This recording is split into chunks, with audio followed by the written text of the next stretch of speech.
Bo Nix is getting it done. What are you seeing out of him and Sean Payton that you think is potentially sustainable and even improvable, Daniel?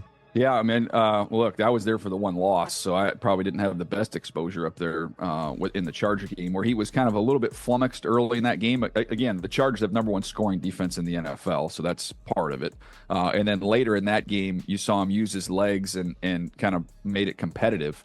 I haven't had a chance to watch this game against Carolina, but he's got some. This sounds cliche, Rich. He's got like some of those kind of winner traits, though. He just ultra competitive.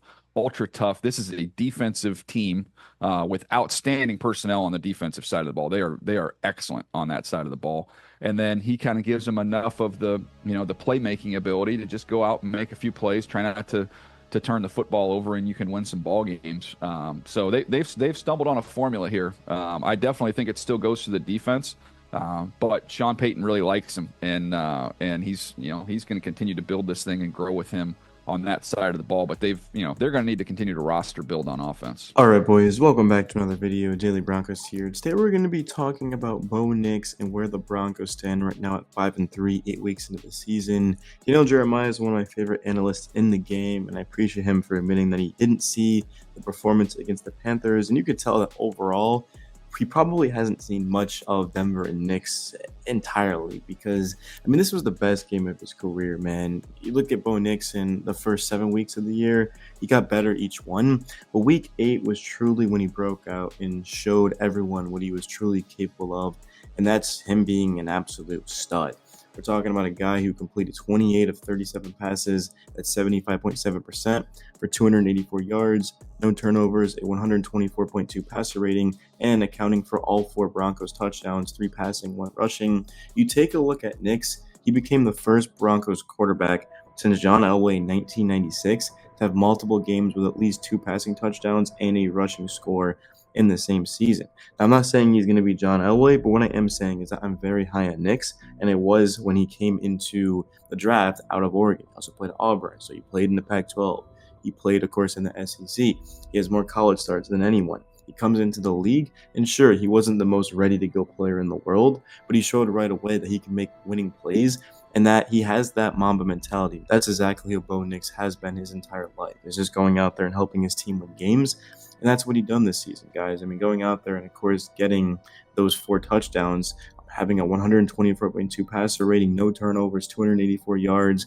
This entire season, he's bought time with his legs, and he's made his offensive line look better. That was one of my favorite things about Nix when he was in school, was he just didn't take sacks, and he gets rid of the ball quickly. He doesn't hold on to it. Something that I hated about Russell Wilson in Denver is how many sacks he took, and he just didn't get rid of the ball fast. But that hasn't been an issue for Nix. So far through 8 games, Nix has 12 total touchdowns, 8 passing, 4 rushing, 5 interceptions, 1,530 yards passing, 63.5% completion, and 259 rushing yards. Now, those are good numbers. They're not great numbers, but he is a rookie on a Denver team that was one of the worst, if we're being honest, in football last year. Denver, they were in the playoff picture at one point, but they kind of fell off, and it was clear that they just needed a lot more talent. But this is just a much different team than it was last year, and I credit a lot of that to Bo Nix and how well he's played, guys.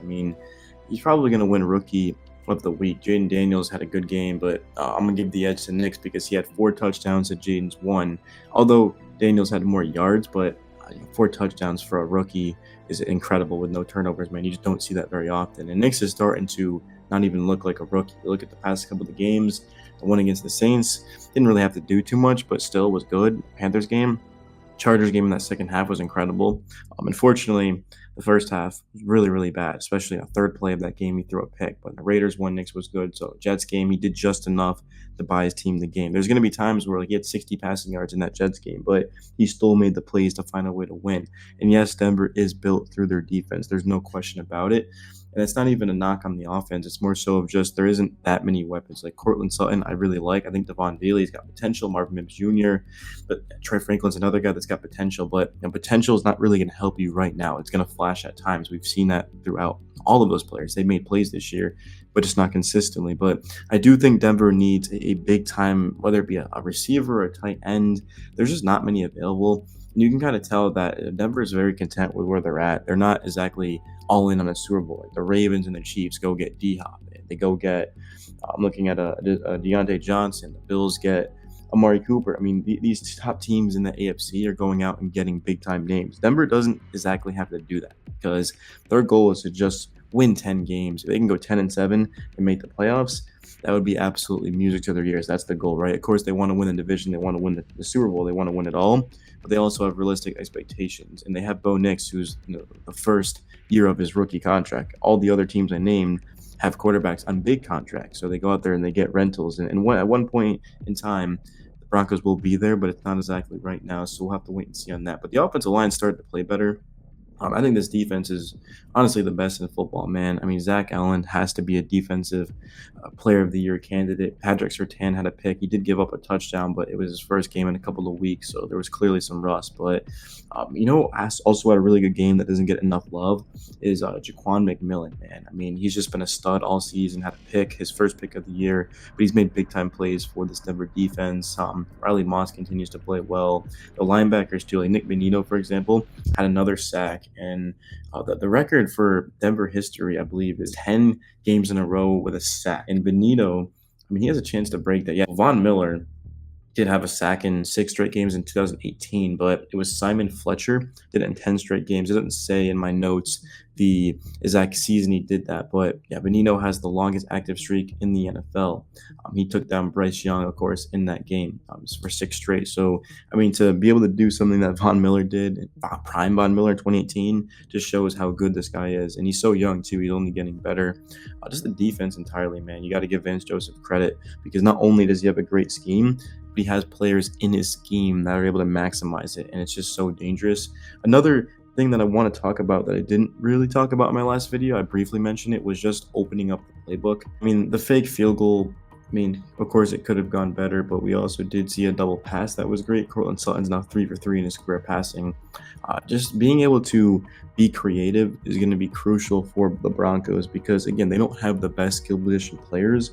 So if they can make it difficult for opposing defenses to have to stop them, it's definitely going to be great for them too because Javonte Williams, he was a guy who he didn't exactly have the best game overall against the Panthers. He goes out there 17-44. Williams had a great game against the Saints and then backtracked against the Panthers. But the passing game was great too. So it's just eventually the Broncos, they want to get a complete balance of an offense to where Nix is slinging it, giving you 250 to 280 a game. And then you're also able to go for over 100 rushing yards. But still, I mean, the passing game's working. Of course, you're going to go through it, and you're going to play through that.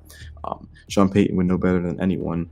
Courtland Sutton had a great game, did lose a fumble, of course. The tight ends, the Broncos had the worst tight end production coming into this week. And we saw early on that they were trying to fix that. So that's why I'm saying I think Denver should go out and try to get a tight end. There's plenty of teams that are not great in the standings right now, but they've got some big-time tight ends that can help them. Now, of course, you're not getting a player on the level of like a Travis Kelce or a Mark Andrews, but if you can get somebody solid who can just catch the ball, block, and help you win games, of course, Denver should do it because at this point, you're 5-3, you're in the playoffs. Why not buy, right? I don't think it has to be a crazy move, but currently Denver is in the 5th playoff seed. So first Chiefs, 2 Texans, 3 Steelers, 4 Bills, 5 Broncos, 6 Ravens, Chargers at 7. We could see actually the deadline's November 5th. So it's really around the corner, guys. That's in like a week. So I would say, well, if the Broncos can go out there and beat the Ravens and the Chiefs or compete, then all of a sudden maybe their general manager would want to be a little bit more aggressive, but there's not really time to do that. But I mean, Denver doesn't really have to make a move because, again, they're just trying to make the playoffs. They're trying to make the wild card. Even if they don't make the playoffs and they win 8-9 games, that's still a huge step in the right direction. They realize that this is a young team that is really achieving right now. And a lot of that is the coaching staff. Denver has a great coaching staff. They've got Sean Payton and they've got Vance Joseph. So you got to give those guys a lot of credit. Denver's right now, they're 13th in the power rankings. So they're right ahead of the Bears and they're behind the Falcons and the Niners. I think that's pretty fair. Denver, their defense is elite. Their offense has a lot of work to do, though. They haven't consistently been able to move the ball down the field this season. They've showed a lot of glimpses of it, right? Like the Bucs game, the game against the Saints where they're running it, and then this game against the Panthers, but they haven't really done it consistently. So if they can go out there and put up points against the Ravens and the Chiefs, I mean, the Ravens defense isn't really that good if I'm being honest, but the Chiefs defense is elite. So it's going to be a huge test, man. It's a huge test coming up for Denver, man. And I can't wait too because, yeah, it's nice beating the Saints and the Panthers, but you've got to go out there and beat playoff teams. And we'll see if Denver can do that, guys. Peace.